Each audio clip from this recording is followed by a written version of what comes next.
Chicago and the Philippines. A comprehensive review of the week's special community events, featuring many exciting personalities, handled by the most professional Chicago Philippine Reports TV staff.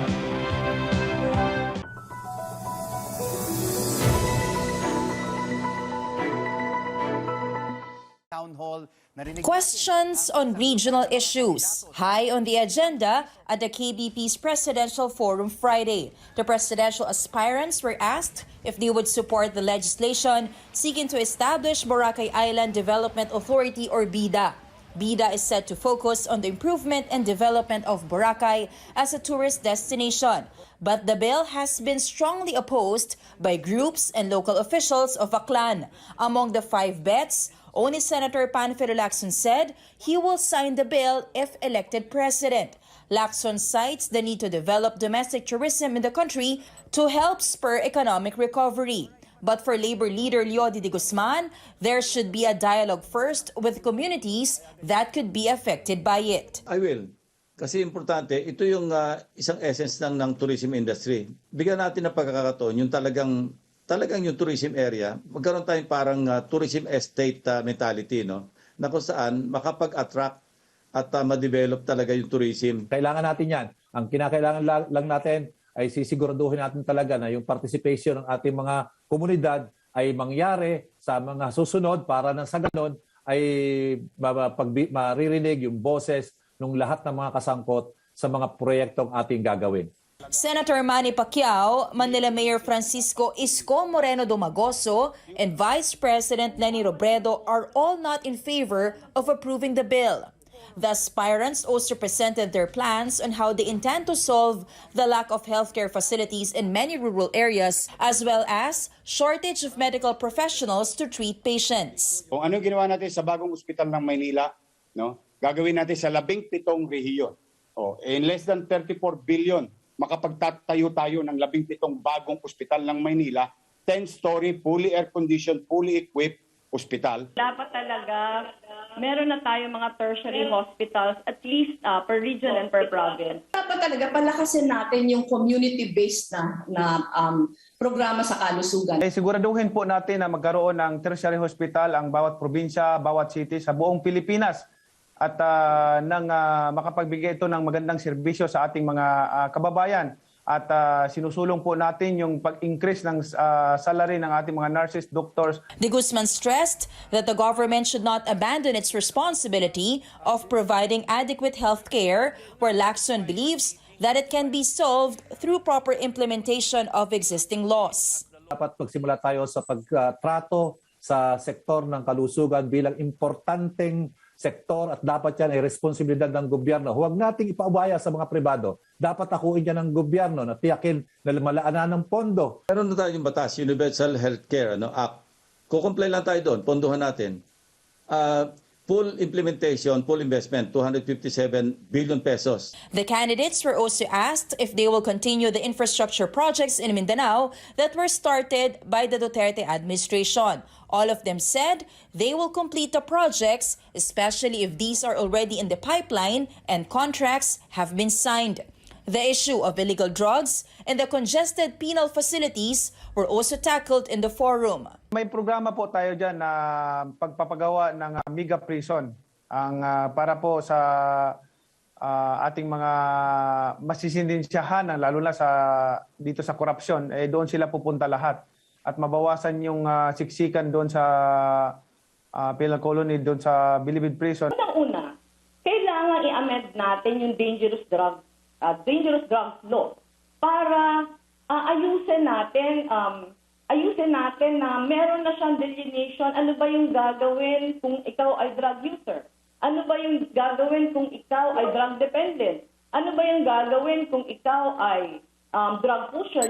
Kasi dapat iba-iba yung mga penalties. I would rather go on to the roots of the problem, which is the supply chain.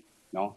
If there is no supply and there will be no available drugs in our country, naturally, all these things ay mawawala yan. Philippine stocks edged higher on Friday as January's inflation print of 3% using 2018 as base year reinforced the narrative that price increases are slowing. For the day, the PSE index gained 1% to hover back at two-year highs. For the week, it's also up 2.8%, bringing year-to-date performance to plus 4.7%. Trading Edge's Ron Acoba says the rally we're seeing is not a one-off, but supported by expectations for good indicators and returns. For me, it's more of investors finally seeing a clearer picture of both economic and corporate earnings growth for this year and the next. For one, as you know or already mentioned, the easing of restrictions is already contributed to that prospective recovery. And another thing, and more important, and actually more importantly, for this year, we actually have a one-time boost coming from the upcoming presidential elections. In corporate stories, it's all systems go for the expansion plans of newly listed Figaro Coffee Group this year. Its chairman Justin Liu confident the economy will further reopen and people will gradually return to their offices. Reason why they're opening branches in BGC and Ortigas Business District in the first quarter. The other branches will be in Batangas, Cebu, and Laguna. Meanwhile, the Philippine Bank of Communications, or PBCom, gets its universal banking license, which will allow it to invest in non-allied enterprises and expand its product and service offerings. In other news, listed sugar and ethanol producer Rojas Holdings trimmed core net loss in the first quarter to 196 million pesos as revenue more than doubled for the October to December period. The company explains they usually post a loss during the first quarter due to limited activity. And finally, the PSE announces the results of its rebalancing. Starting February 14, Emperador and Mondenisin are in, while Bloomberry Resorts and Robinson's Retail are out. To be included in the 30 stock index, a listed company should be among top firms in terms of liquidity and market capitalization, with a free float of at least 15%.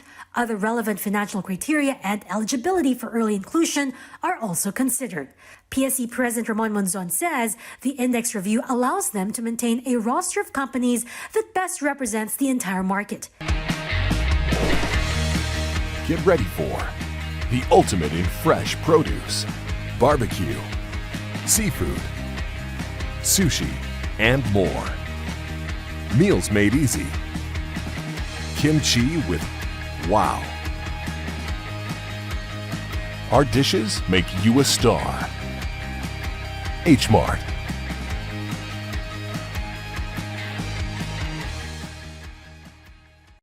This is the future. Forget what you know about currency, commerce, investment. The age of Bitcoin is upon us. And now anyone, anywhere can turn cash into crypto with a coin flip ATM. Booyah. With low fees and 24/7 support, CoinFlip makes crypto so flippin' easy. Go to coinflip.tech to find an ATM near you.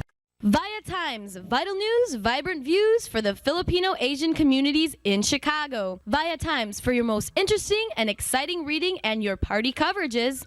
Via Times has very interesting columnists. You name it, Via Times has it. Law, Filipino news, dentistry, immigration, humor, serious opinions, health, beauty, mysticism, Bata Corner, showbiz, and intelligently written editorials. Call Via Times at 773-866-0811.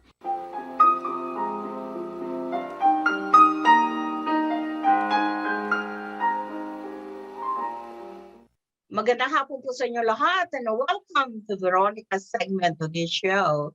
Today, I have a very young, interesting lady who will be talking to us about an upcoming rally. And she came from a very outstanding organization that's very well known nationally. And she will be talking to us about this fantastic organization. Help me welcome Miss Mabel Menard. Hi, Mabel. Welcome to our show. Thank you very much.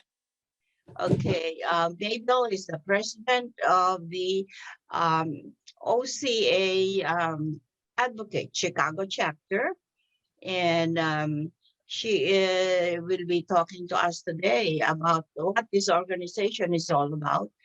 And so let's hear from Mabel. Welcome to our show, Mabel. Okay. You're welcome. Appreciate it. Yeah. For our viewing audience, many are not familiar with the OCA advocate of Greater Chicago chapter. What is the OCA all about?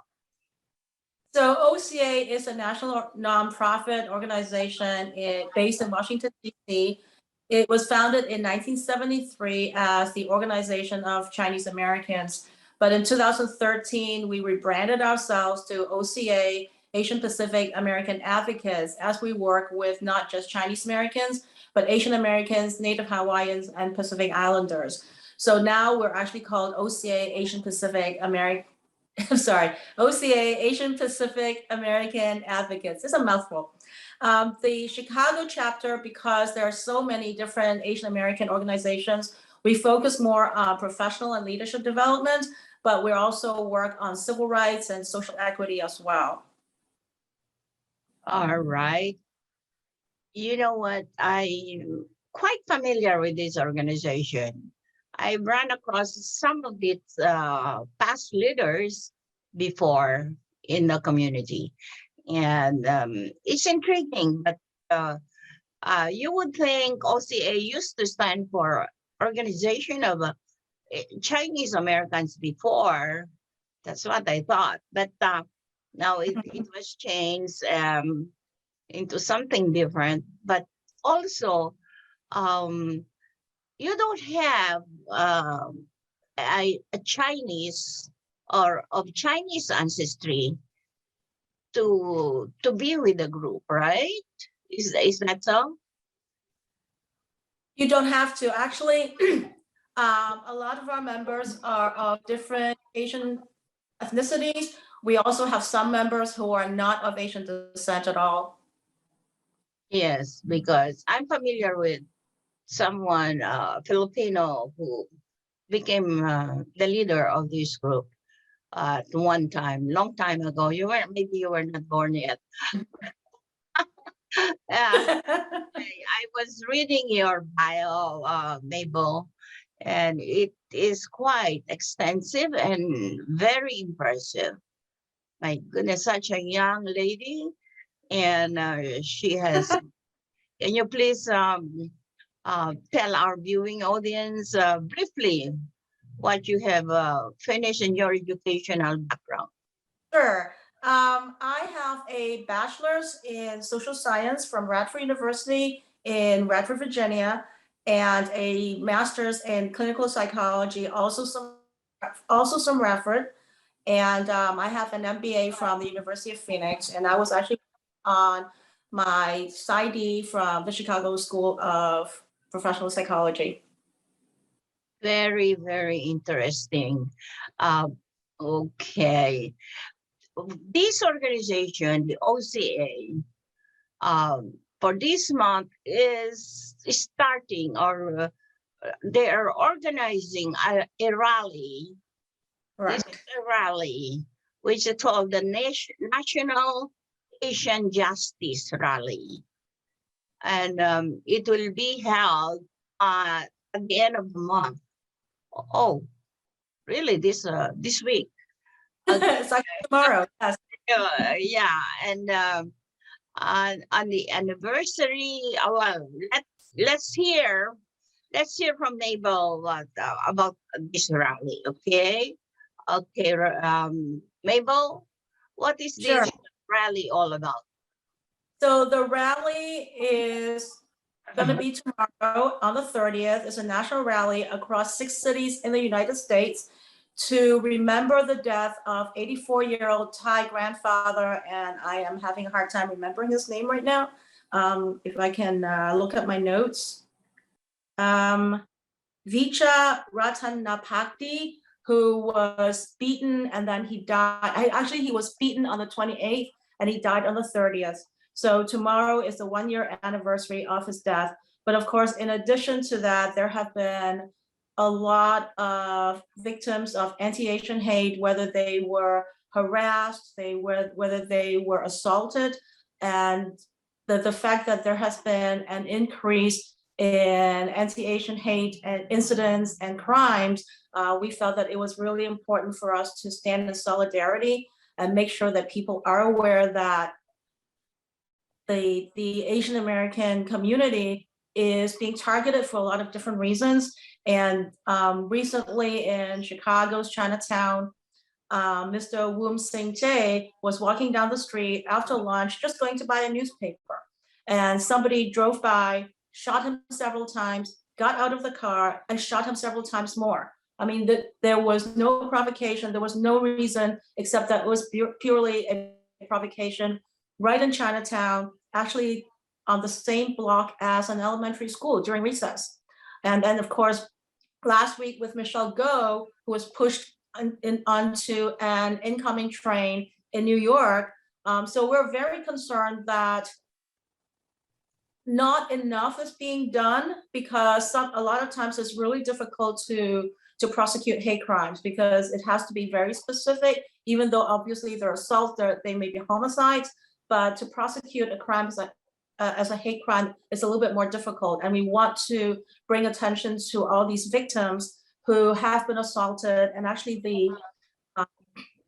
the original organizer of the rally, his parents were assaulted in San Francisco. And that's why he wanted to highlight that, especially the elderly, even though they make up a very small number of victims, they're the ones who are most vulnerable. And the fact that people have been killed, it's really important for us to make sure that the public is aware of it. Oh, this rally is actually simultaneously coordinated with other big cities in the US. What are these cities? Correct. So we have a rally in Atlanta, Chicago, obviously, Los Angeles, New York, Philadelphia, and San Francisco. And the reason they all were chosen was because each one has experienced anti-Asian hate and violence in their own ways. It's also because these cities have a large number of Asians, right? Correct. And mainly the purpose is for the awareness of this Asian racial hatred, right? Right. It's based. We want to make sure that people are aware of it, and we want to see laws enacted that anti-Asian hate leads to anti-Asian hate crimes. So most of the rallies across the different cities will have local officials, politicians, and it's really important for them to say enough is enough, because we will not stand for it. Terrific.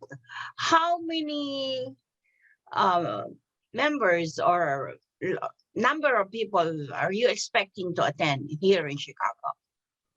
In Chicago, it's going to be virtual, so it's really difficult to tell how many people will attend because of COVID, and the venue is only allowing speakers and organizers. So we don't know yet. All right, great, terrific. Okay, one last word to invite our viewing audience to participate in the rally, OCA rally. You can go to our website, ocachicago.org, go to events, and then there will be a link for you to link you to the event itself. It's going to be live starting at 1 p.m. Central, and actually from 1 p.m. to 1:15 is going to be the national rally, where we will be broadcasting from all the different cities.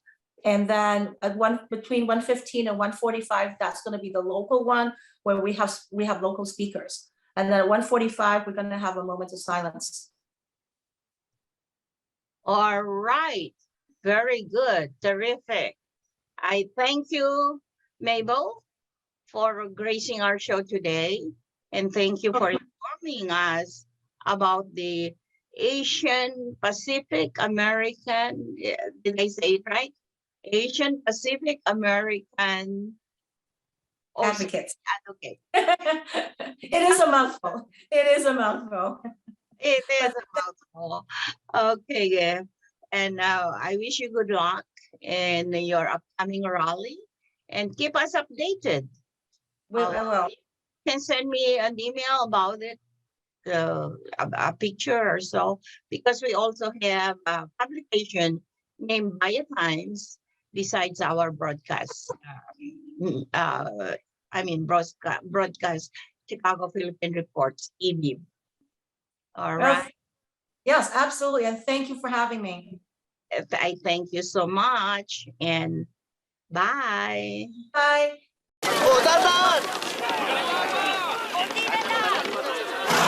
Yan! Dito na! Perfect!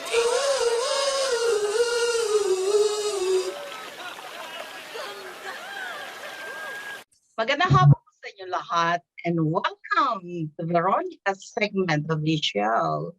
Today, I have this very interesting couple of dynamic leaders in our community who will be talking to us today about some very exciting projects that they're handling in the future, near future actually.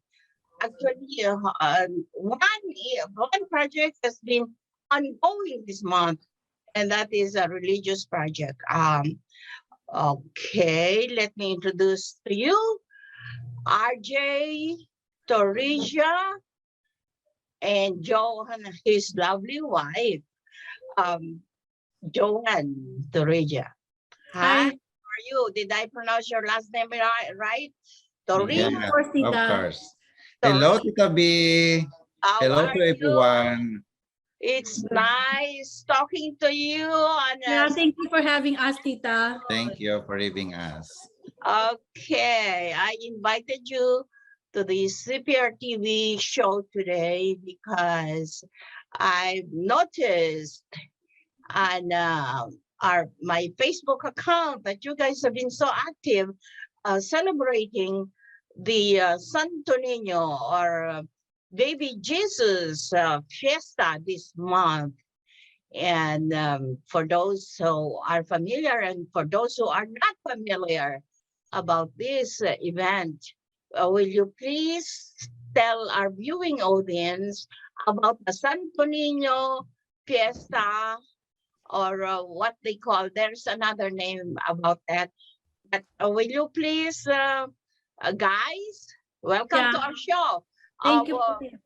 Yeah, so that Santo Nino Festival po was held last January 23rd. It is the first Diocese of Joliet Santo Nino Festival that was organized by the Filipino ministry under the guidance of Father Sunny. You probably have seen the pictures in our Facebook page. But we have, Tita, we have so many religious groups all over Joliet and Chicago, so many Filipino. And this festival was actually done because it's the 500-year celebration of Christianity in the Philippines. So the Diocese of Joliet, supported by Bishop Hicks, actually asked Father Sunny to do this, for us to celebrate this. And the Santo Nino Festival is actually one of the festival that he encouraged us to do. So this was organized by the Filipino ministry.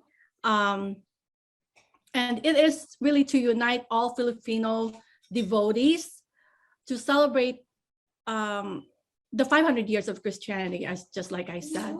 So our Santa Cruzan group was invited by Father Sunny to be a part of it. And so we thought that, if Cebu has Sinulog and Calibo has Ati-Atihan, then maybe we can put the Lagyang as, a longer way of honoring the Santo Nino to that event. So we did.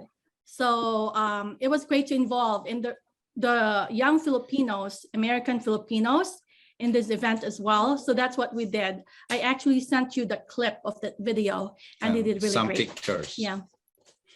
It was a beautiful event, as I saw them in pictures and well attended and very, very successful. Congratulations, guys.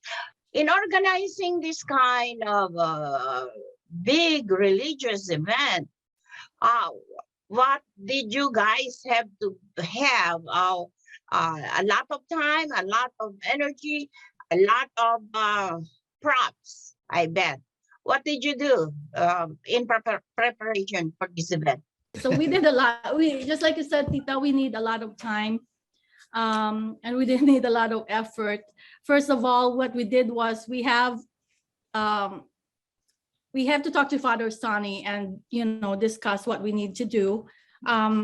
We actually have all the costumes already that was made from the Philippines. And then, so we just need some youths to do it. So we have to call their parents. We have to call, you know, these youths to see if they're available. And then, of course, after that, we have to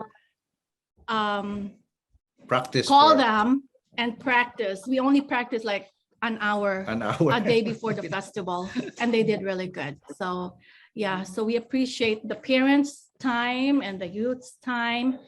And yeah, and then we have friends who helped us to call them and stuff. So. What are the dates in January that we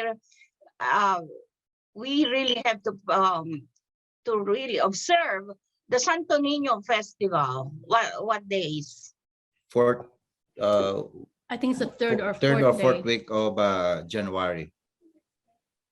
Okay, and both of you guys, I know, are really hardworking full-time employees. Yes. How are you able to do this? Maybe because of Holy Spirit. We don't have time, but we make time. So sometimes on our spare time at work, we do it. Especially when I did the carrier, it's only last minute. I did that at night. It's really cold, you know. I know, and with cold weather, and around how many people were in attendance? Oh my God. Maybe 350. More, maybe 300 or 400. more. So a lot of attendees came to celebrate. And yeah, it was a great event. Yeah, this is a first ever, you know, first celebration, you know, for the Diocese of Joliet. Yeah. And in what church was it held? Oh, it was held at St. Elizabeth Siton Church in Naperville. Okay, see that's what I was saying.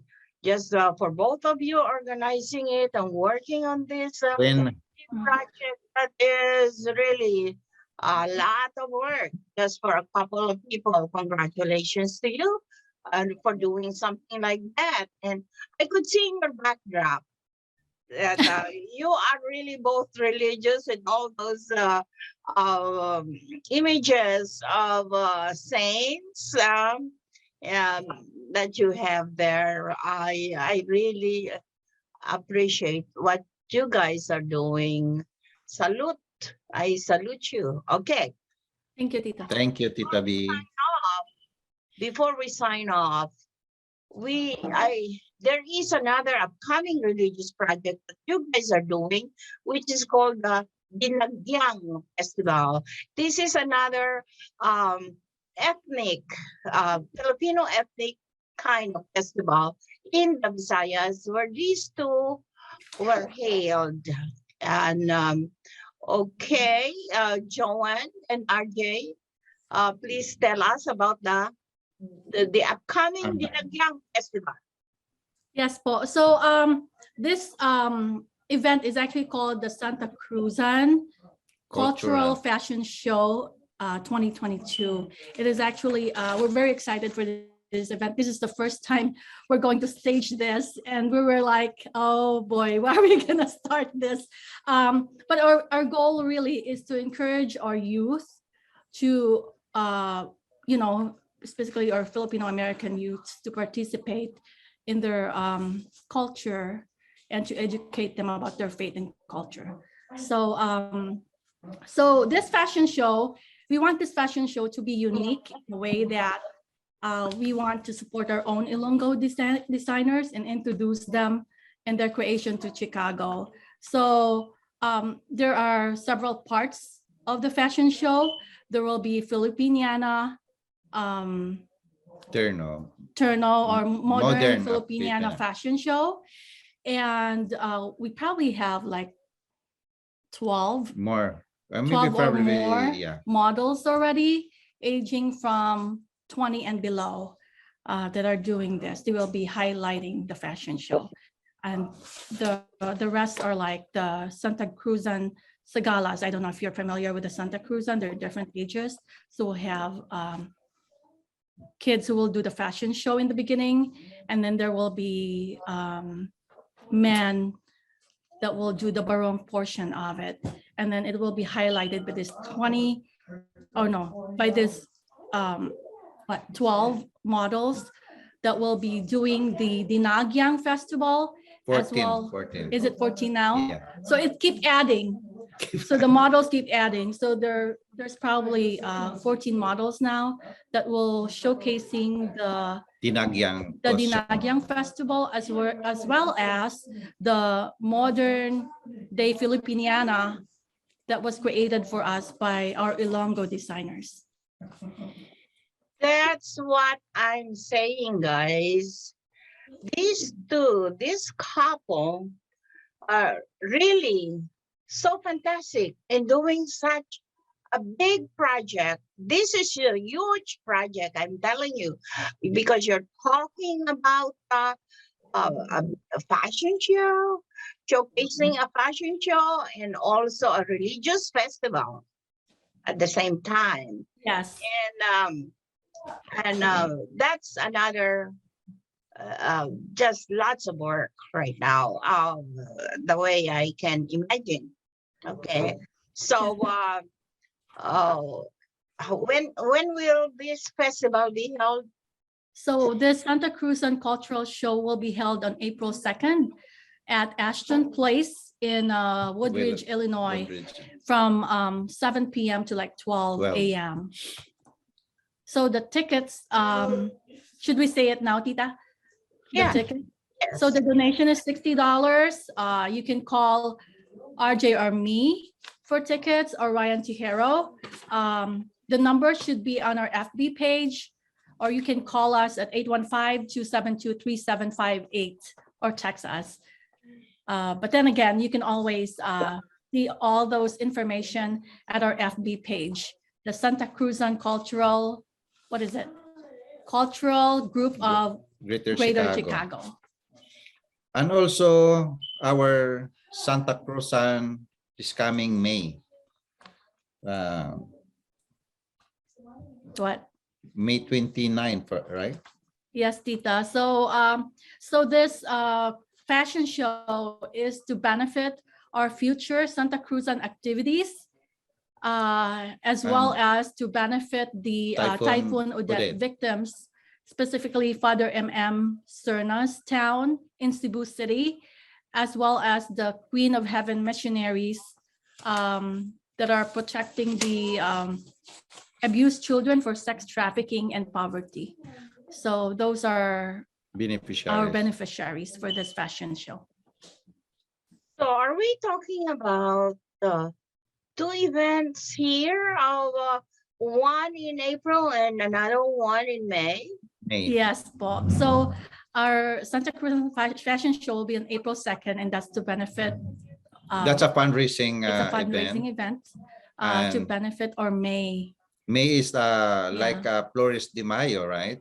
Yeah. May So so on May 29 will be our actual Santa Cruzan procession with mass, with the crowning of the Blessed Mother. This is all religious aspect of the Santa Cruzan. So it will be held in Christ the Servant in Woodridge, Illinois. And again, just the two of you working on these projects? There's actually a lot of people helping us, friends. Especially Father Sani. is the one. Yeah. You know. Friends who are coordinating with us. So we couldn't do it without them, Tita. Yeah, they're helping. Yeah, There's a lot they of are people helping a lot of us. people helping us. Yeah. But we're the one who, you know. Sobra-sobra na kayo niyan sa langit with what you're doing religiously. And Gusto ko kasi magpari noon eh. you know, I really appreciate what you're doing. And I'm sure the whole community appreciates what you guys are doing. I really salute you for all this hard work. And what else? After this, is there another project coming up? Maybe Fiesta Pinoy? Or I don't know yet. Columbus Day Parade? Fiesta Pinoy your own or the Fiesta Pinoy Bowling Group?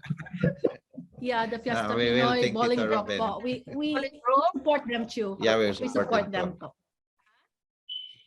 Oh, because Fiesta Pinoy Bowling Group is another biggie too.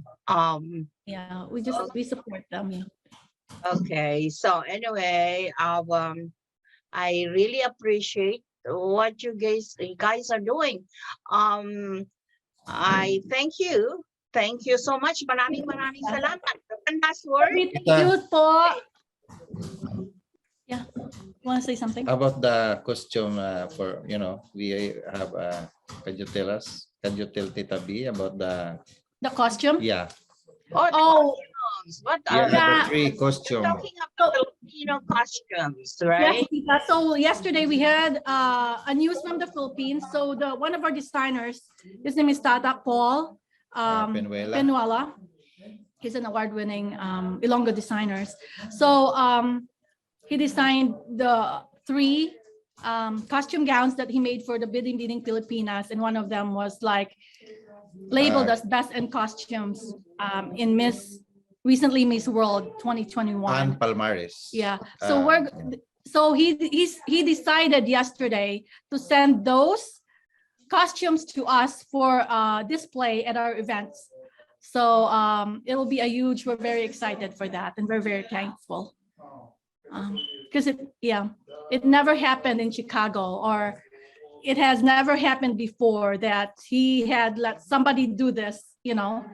He trusted somebody to give this costume to us, and you know, he said, kayo nang bahala dyan, and then just bring it back to me when you guys come home in the Philippines. So just happy. Very good, sounds good. But when you say for display, how is it going to be handled? Are you going to have some kind of a mannequin? Yeah. We'll put that in the hallway. Okay. Yeah. Okay. How many gowns are we talking about? 3. 3 from one is from Miss Universe candidate Rabia Mateo, and one is the one Ann Palmares, Miss World Philippines, yeah, and Karen Mendoza. So 3 of those from Iloilo. From Iloilo, the beautiful island of Iloilo. These ones are from, and Iloilo really has some fantastic people, Filipino leaders that come from there. I figure out people from Iloilo. What do they call people from Iloilo?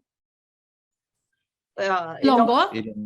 Ilocainon. I like the Ilonggos. Ilonggo. Okay. I know your friend now, Tita, in Oton. You know the Koken? The what? You know your friend from Oton? From Koken? Koken. Oh yeah. And that's where, you know, it's a neighboring island of Boracay, the very popular Boracay. Yes. All right. Okay, Joanne and RJ, I thank you very much. Maraming salamat sa inyong pakikipag-usap sa akin today dito sa Cprtv show. And I know you have been very, very busy. Salamat. I really love you guys. Bye. Yeah, thank you, Tita. Thank you, Tita. We love Thank you for the too. interview, and we reserve a VIP seat for you at the Santa Cruzan Cultural Show. So I'll see you there. You don't have to do that kahit saan nyo ako iupo sa kusina. Alright. Okay, bye-bye. Tita, bye-bye. Thank you, Tita. Bye, Tita. Bye-bye. God bless.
A blessed afternoon to all of you, our Cprtv viewers. Again, this is Pastor Ed from Faith Family Worship Center in Chicago, Illinois. I'm here to share with you just a very short and powerful devotion from the Word of God. I would like to share with you this topic about the knowability and the experience of God. And as our topic says, yes, we can know God and we can experience Him in a personal relationship. Actually, Psalms 34 verse 8 tells us, taste and see that the Lord is good. That is an invitation for us to get to know God, to experience Him, and to have a relationship with Him. Yes, we can have a breathing, living, and dynamic relationship with God. And so the topic is the knowability and experience of God. And I would like to base this from another verse in Jeremiah chapter 29, verse 13. It says, you will seek me and find me when you seek me with all your heart. And this is a wonderful promise because this is God Himself talking to us. And He is inviting us. He said, you will seek me and find me when you seek me with all your heart. You see, if we have problems understanding the concept of a supreme divine being, a creator God, a heavenly Father, well, I've got good news for you. God had made Himself known to us. He made Himself available, and He used all available means to let Himself known to us. We can see in nature the majesty and the glory of God. We can read the Bible, the inspired written Word of God. And there, when you go read the Bible, you can see that God has revealed Himself to humanity. And we can also feel it in our heart, in our conscience. Solomon said that God has placed eternity in our hearts. And so there is that sense of eternity in our hearts. God has made Himself known to us. And this verse makes it clear that if we humbly, sincerely, and seriously seek God, we will find Him. See, God is not hiding Himself from us. He has revealed Himself to us when He sent His one and only Son, Jesus. He can be known and experienced in a personal relationship. And that's the most amazing thing about God. He desires to be known by us and for us to experience His love, His goodness, His provision, His presence, His healing. Somebody said a person with an experience of God is never at the mercy of someone who has an argument against God. See, the issue is more than intellectual or mental, but it's the stance of our heart. If we soften our heart and allow God to make Himself known to us by genuinely, deeply, and desperately seeking Him, we will personally experience this all-powerful, life-transforming God whose grace is more than enough to reach the deep recesses of human needs. We can bank on God's promise. He categorically stated, "You will seek me and find me when you seek me with all your heart." So friends, brothers and sisters, let us make it our desire and passion to pursue God and have a relationship with Him. In this life, we cannot go it alone. We are facing so many challenges that we need the strength and guidance of our Almighty Father. God is way more than willing to be there for us when we need Him. God bless you, and see you next time.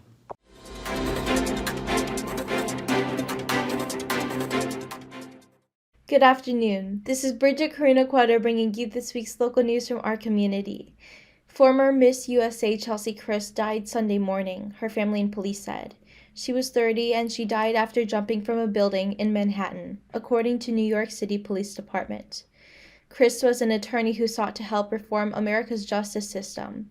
She received 3 degrees from 2 universities. Hailing from North Carolina, Christ practiced civil litigation for a law firm and worked to help prisoners who may have been sentenced unjustly get reduced sentences.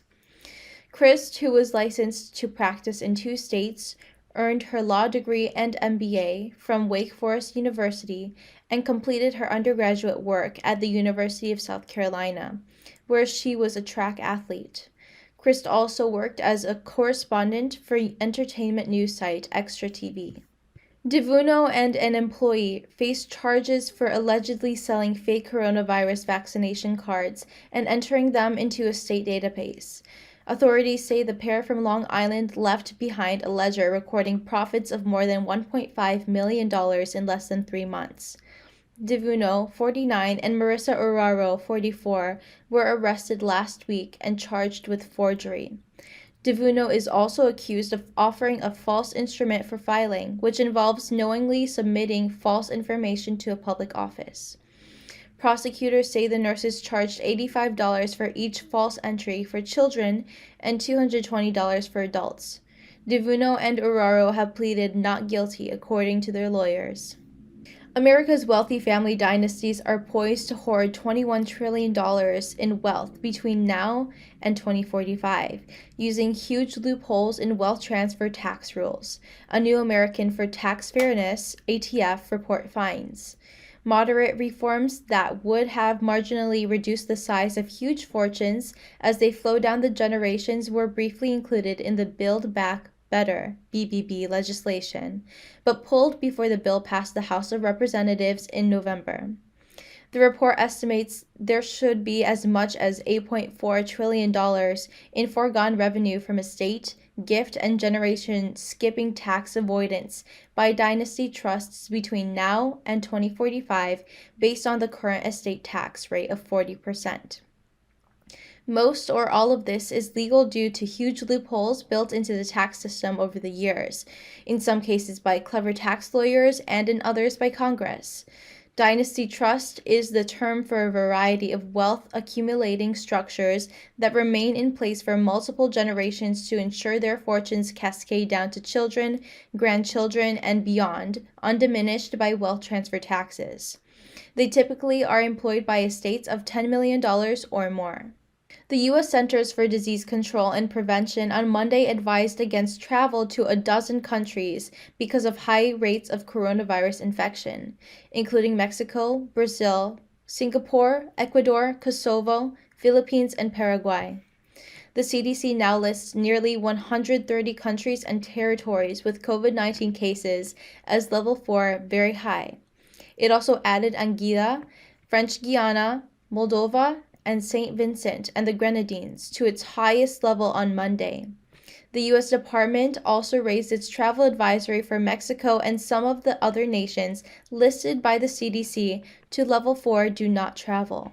Since mid-December, the U.S. government has added more than 60 countries and territories to its list of places to avoid, citing the Omicron coronavirus variant.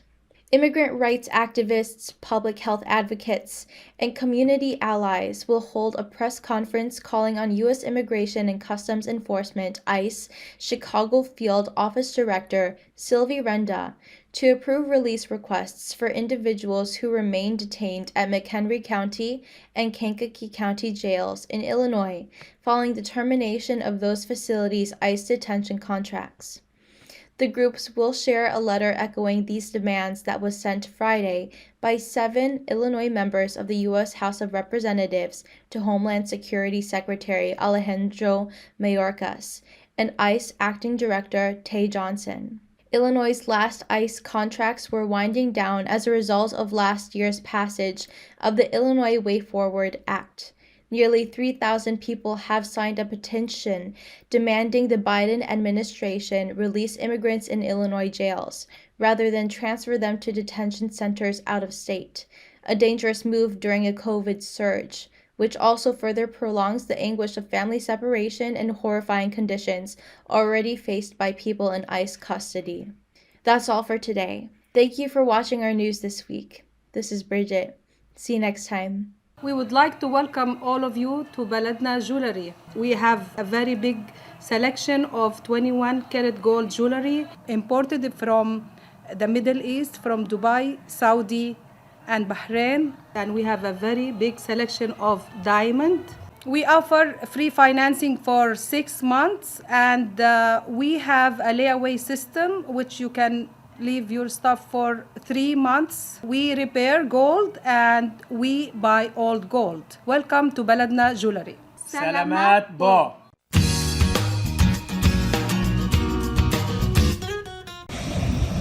Magandang hapon po sa inyong lahat. This is Melody Dizon, your Health Matters host.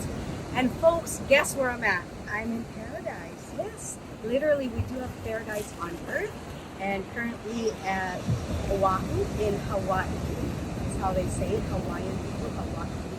And staying at Courtyard Marriott. It's such a beautiful and heavenly place.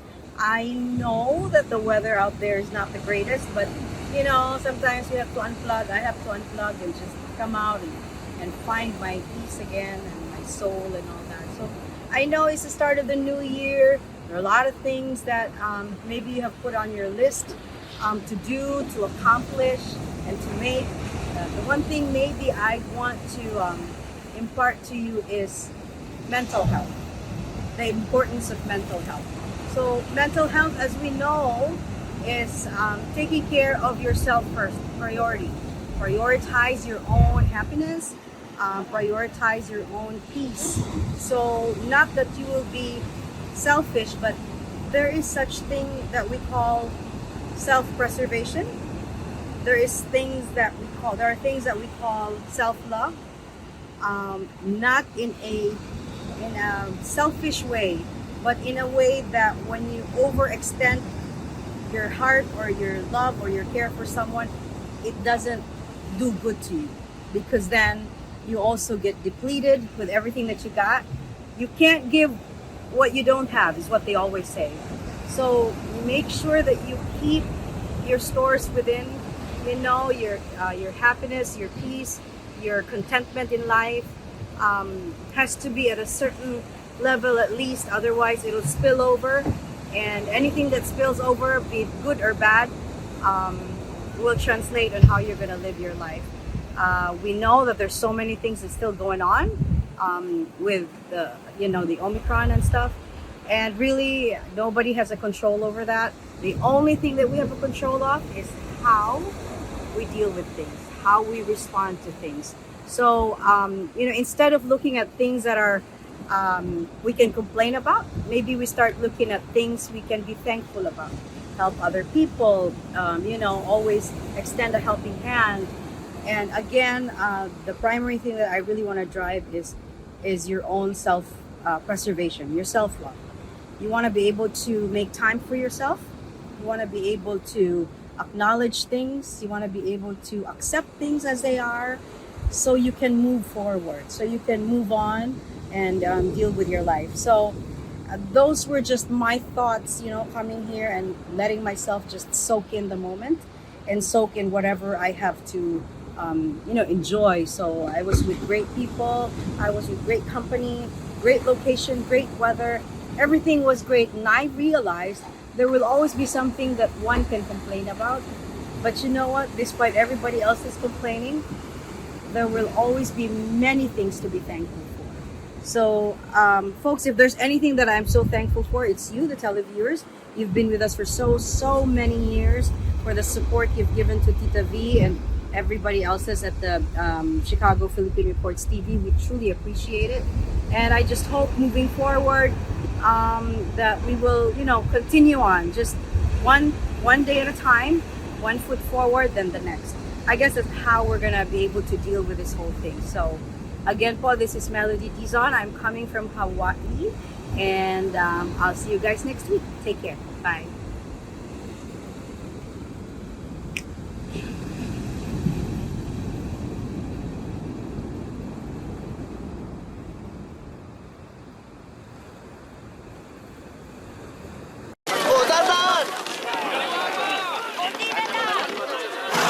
Yan! Dito na! Perfect!